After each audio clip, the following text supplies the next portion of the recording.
You're listening to Harrowsmith Radio. Hey there, I'm your host, Wayne McPhail. This episode is about native plants and a mode of transportation that couldn't be more homegrown in this country if it tried, the canoe. First up, Mark Cullen, our perennial and annuals gardening expert, fills us in on how native plants benefit gardens, birds, bees, and, well, the environment in general. Next up, James Raffan of the Canadian Canoe Museum explains how the lowly watercraft speaks to us as old and new Canadians alike. From coneflowers to canoes, all in one episode. By the way, if you want to read Harrowsmith magazine instead of listen to it, you can subscribe to the print version online at harrowsmithmag.com. And you can find Harrowsmith magazine on selected newsstands across Canada. But for now, settle in for the next half hour of Harrowsmith Radio.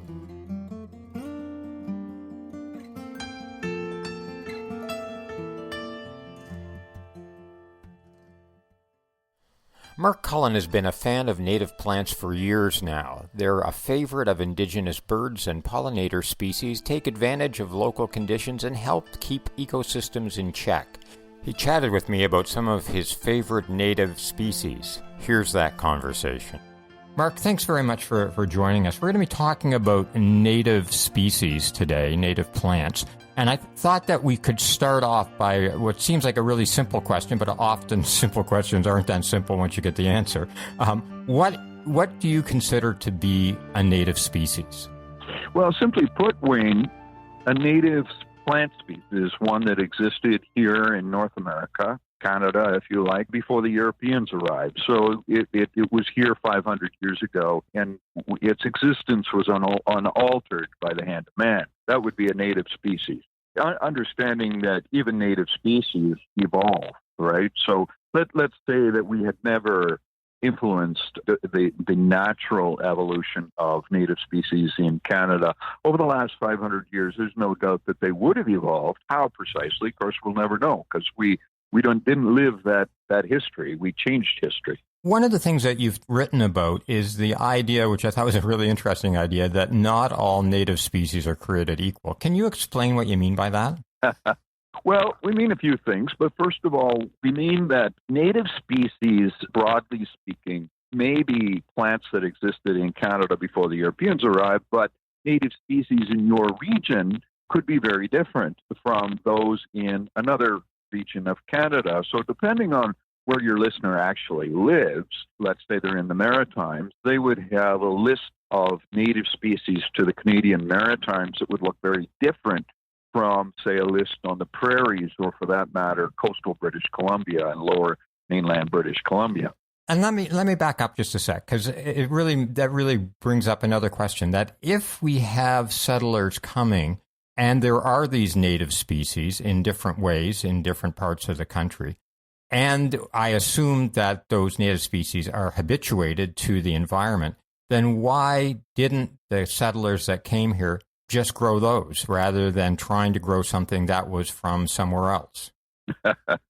Because the settlers were themselves an invasive species, if you want to be brutally honest about it. Yeah. So, you take, for instance, the European explorers who became settlers, as you refer to them, or otherwise perhaps we might call them pioneers, that came here and cut down the trees and changed the landscape in a very substantial way over a period of generations and hundreds of years.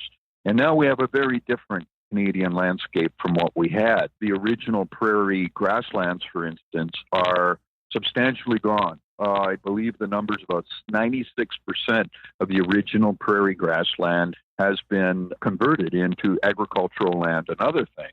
So we've had humankind has had a dramatic impact on the landscape. And why didn't we, back to your question, why didn't we just grow what was here? Well, because we weren't from here. So there were Europeans who came over with seeds of plants and cuttings of plants, and tremendous effort. A lot of risk was taken to bring over plants that people were familiar with, in particular food plants. Did they adopt other food plants that were native to North America? Certainly they did. So, the native people of central Canada, the Algonquin people, were now famous for growing corn and beans and a form of squash that was similar to the pumpkin that we grow now, only a little different.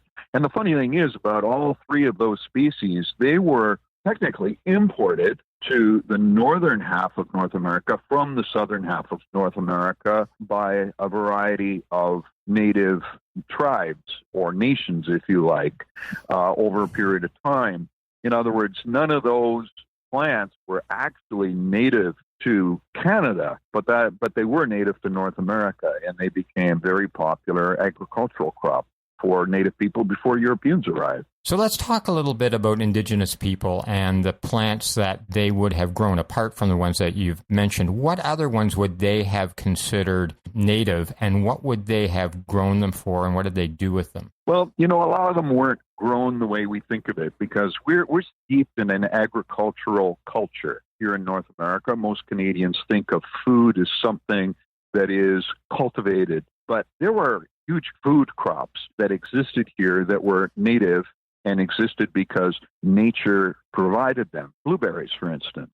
Blueberries were a staple in the native person's, the indigenous person's diet 500 years ago. I think of serviceberry or amelanchier, if you like, which is a fabulous landscape plant that produces edible berries in the middle of the summer, July.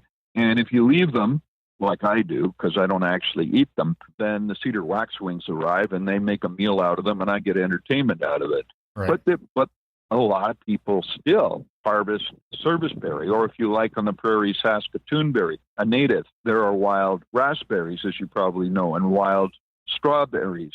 There are all kinds of plants that can be foraged out of the woodlands and the grasslands, and for that matter, the swamplands around the country. A lot of that knowledge is resurfacing now, and there's a resurgence of interest in foraging that didn't exist to the extent that it does now anyway, a generation ago. I want to touch on the indigenous people a bit more, because there are some groups that have started greenhouses that are particularly focused on native plants. Can you talk about that for a bit? Well, there are, and if you go to our website, we provide a list of them, some that we've written about recently in some of our work. When I say we, I mean my son Ben and I, and Right. He's done some research as well as myself. So between us, we have some shared knowledge about what's currently going on out in the marketplace. And I think it's very exciting. What distinguishes the native plant producer today from the native plant producer of, say, 20, 30 years ago is that substantially they are using a locally seed-sourced product. In other words, they are producing plants using locally sourced seeds from native sources.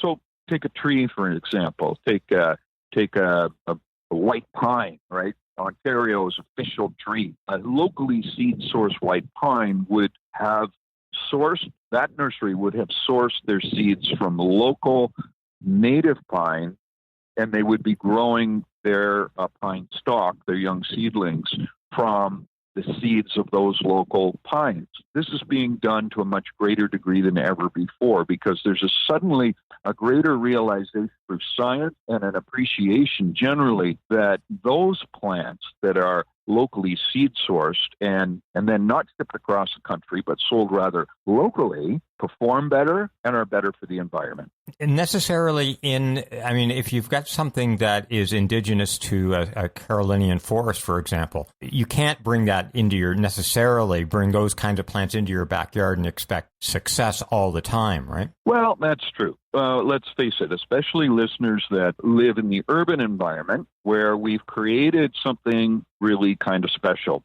And when I use the word special kind of loosely, we've created a hostile environment for a lot of native plants in the environment that we're familiar with in our cities. We basically have created heat sinks, which have made the environment hostile to a lot of native plants that otherwise might have grown there. And of course, there's climate change. So every few years now, Agricultural Canada is changing the zone map because our climate is changing, and we are having longer, hotter summers, and often drier as well. So there's a lot that's changing today that changes the face of the native plant landscape. So thinking of taking stuff out of the natural habitat and bringing it into hothouses or nurseries or people's backyards, I mean, some people I think, oh, this is great. There's native plants out in the woods. I'll just go and pick them and put them in my backyard, right? And my understanding is that's not really such a good idea, right? Generally speaking, it's not a good idea. First of all, there's a privacy/legal issue.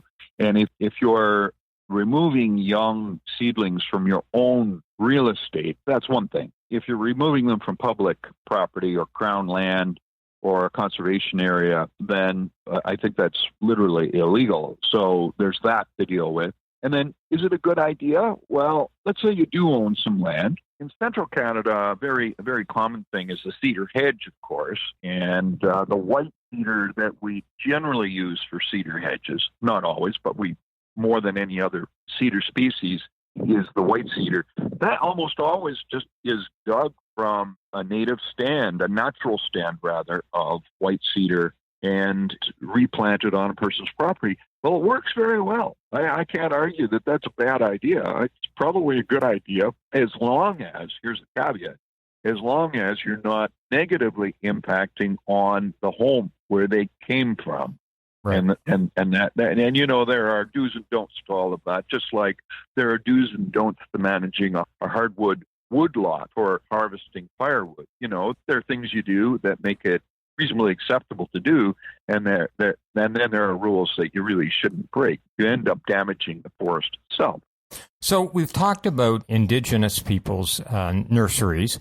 We talked about why it's not necessarily a good idea to go out in the woods to do it yourself. There's also the opportunity to go to conservation nurseries as well. Can you talk a little bit about that in terms of native plants and conservation nurseries? Well, conservation nurseries are nurseries that are dedicated to the locally seed source idea. And often they're run by native people, not always, although we have a couple on our list. By the way, go to markcullen.com and sources, and you'll find, or to the recent article that we wrote for the Toronto Star on this subject, and we have a list of native plant nurseries. The conservation people tend to take a pretty pure approach to the whole idea of propagation and locally seed source and plants that are native to our area. So as an example, how we sometimes get this wrong, the purple coneflower, Echinacea purpurea, is a native plant to the prairies. And we grow it in Ontario and the Maritimes. I've seen it in British Columbia. Beautiful garden plant, great perennial, a reliable winter hardy plant. It's not native where I live in Ontario. It's not native to Quebec. It's native to the prairies. And yet we see it sold all the time as a native plant. So it would be hard not to talk about native plants without talking about pollination, because I know that you're a big advocate of planting plants that are attractive to pollinators. And as I was thinking through this, I was thinking, well, I understand that, but then I thought, well, wait a minute, how does a bee know that a plant is native? Like, why does it care? Nectar is nectar. Like, what's the advantage there? Well, you know what? You're absolutely right. A bee does not know. But research tells us, and I have to admit, the research that I'm aware of tends to be more British than anything. But recent British research performed by the Royal Horticultural Society has shown that native plants overwhelmingly are more attractive to native pollinators and to honeybees as well. And by the way, the honeybee is not a native. A honeybee is a European import. Right. Right. So. However, having said that, there's over 300 native bee species, most of which we're not even aware of, and we certainly wouldn't know the name of, but they also forage on flowers and nectar and pollen on flowers. And native species, we have learned through science recently, tend to attract pollinators better. However, there are lots of exceptions to that rule. And the RHS research was clear about that. As I recall, 15% of the species they identified as great pollinator plants, like among the best, were actually cultivars. In other words, they were hybrids or they were cultivars that had been altered by the hand of man or imported from other parts of the world and were still darn good pollinating plants. Right. So they do exist. Does the same thing hold true in terms of what you're saying, that pollinators are attracted, native pollinators are attracted to native plants? We talked in a previous podcast about planting native species to attract birds. Is that true of birds as well? Yes, it is. And yet, I say that, and yet very quickly I have to add there are lots of cultivars that are not native that birds will build nests in, that they will forage insects in.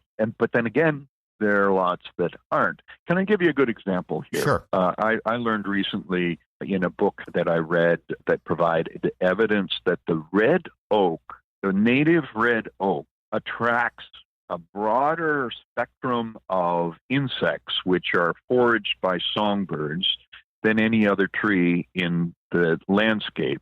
And the number is over 400. Over 400 insects will live or feed on a red oak and become food for songbirds, where a ginkgo has none, not one. Wow. Really so, you're talking to a guy that loves the ginkgo, and I love the story of the ginkgo and the fact that, in the business, we've always said, well, the ginkgo is a clean tree. It gets no diseases, no insects, came from China. There was only one that existed in the world at the time that they first propagated it, and they say, the oldest tree in the world. It goes back 160 million years. Well, that's pretty cool, but unfortunately, it doesn't really help our songbird population unless a bird happens to build a nest in it, which I suppose could happen. I wanted to just touch on quickly the difference between native species and heritage varieties, because I think some people think anything that's a heritage variety is a native variety. Oh my, no.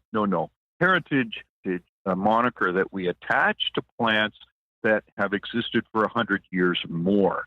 And it's generally a moniker we attach to food plants. So heritage tomato varieties, for instance, could easily have originated in Europe or anywhere in the world, but they've existed for such a very long period of time that they have certain characteristics that we really like. For instance, flavor. A heritage tomato, generally speaking, is very flavorful, where a modern-day hybrid or an F1 hybrid, for instance, which you can't reproduce from seed or cut.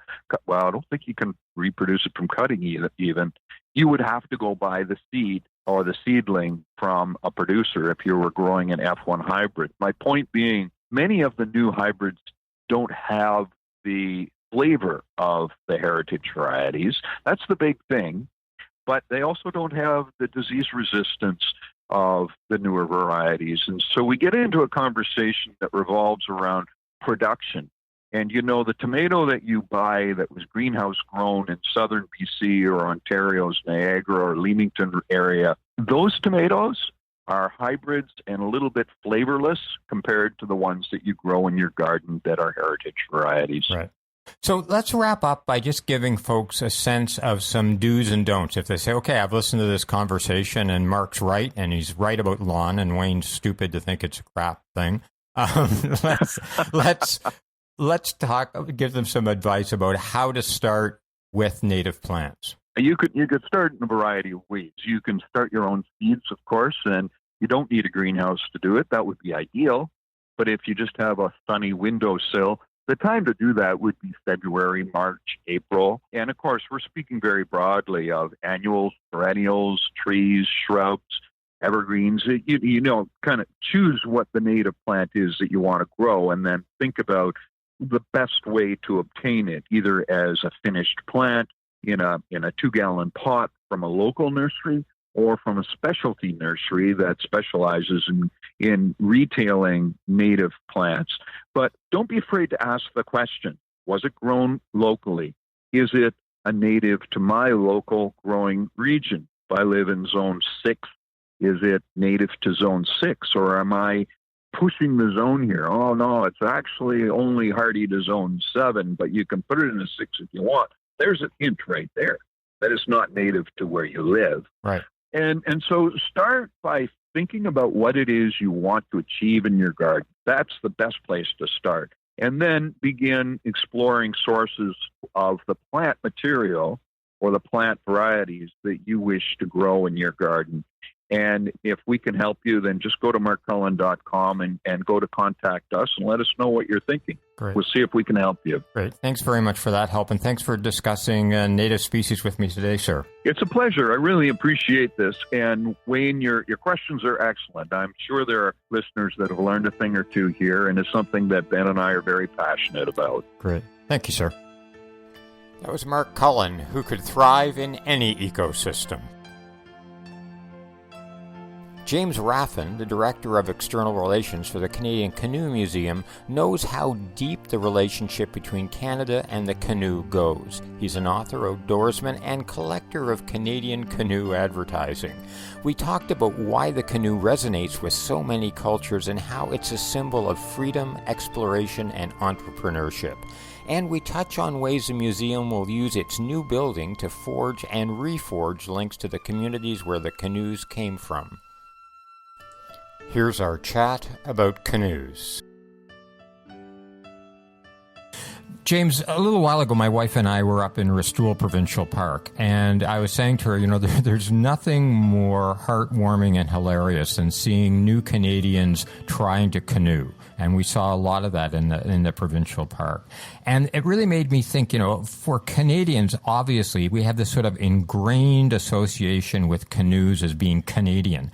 But clearly people coming to Canada also have that, and they're sort of saying to themselves, I'm in Canada now, so I have to canoe.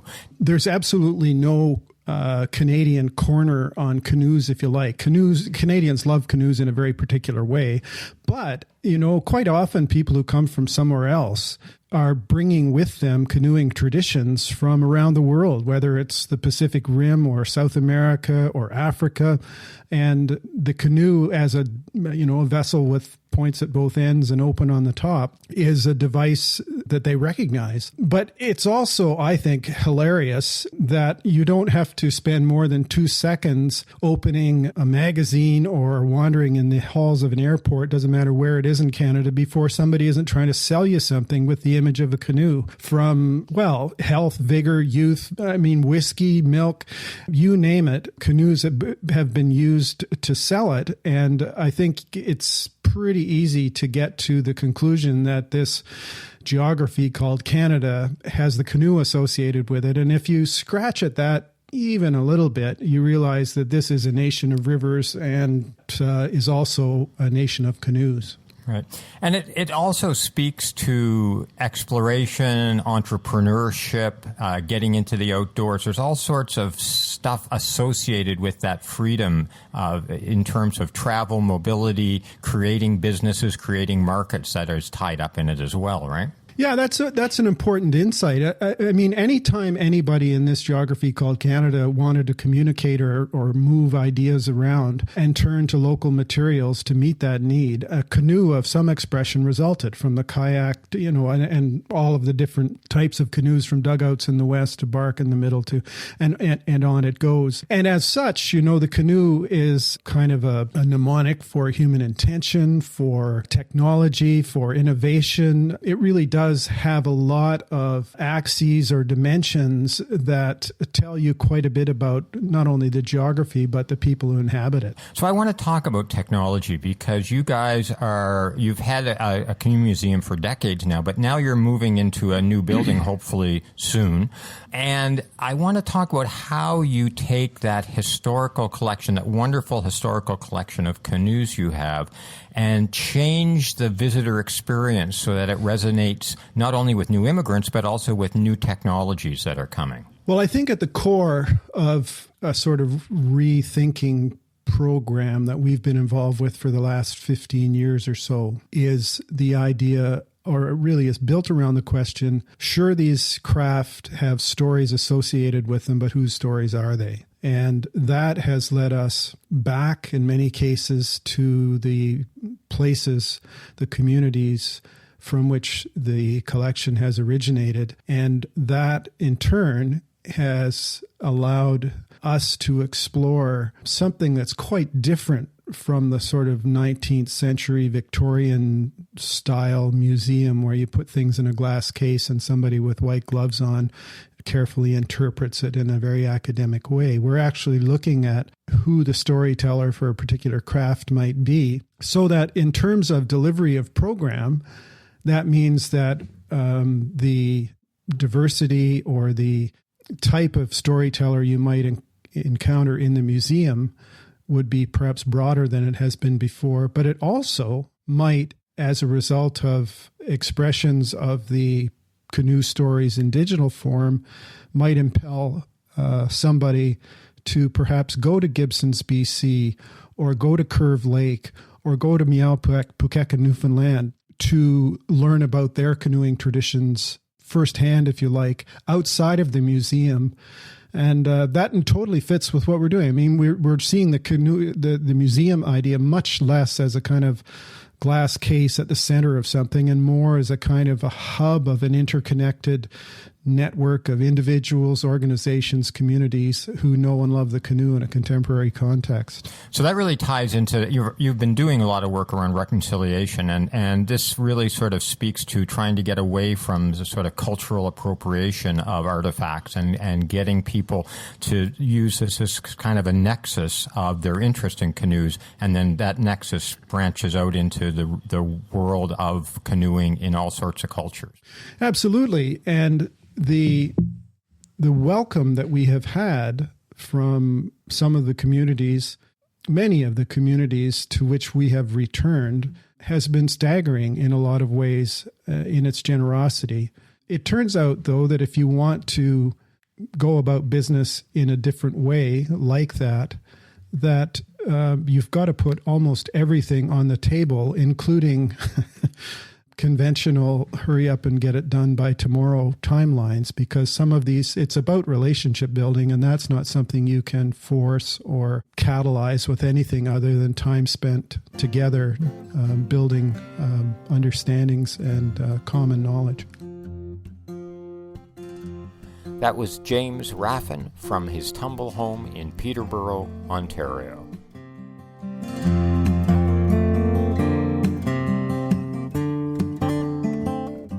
So here we are at the end of this episode of Harrowsmith Radio. I hope you enjoyed it. If you did, please consider subscribing to this podcast on Apple iTunes or in your favorite podcast player. And please tell your friends and family. Got feedback? We'd love to hear it. You can email us at letters@harrowsmithmag.com. That URL, harrowsmithmag.com, is also where you can order subscriptions online. And you can find Harrowsmith Magazine on selected newsstands across Canada. Until next time, for Harrowsmith Radio, I'm Wayne McPhail. And also, until next time, remember these 4 words: make, grow, sustain, share. Tune in for the next episode of Harrowsmith Radio.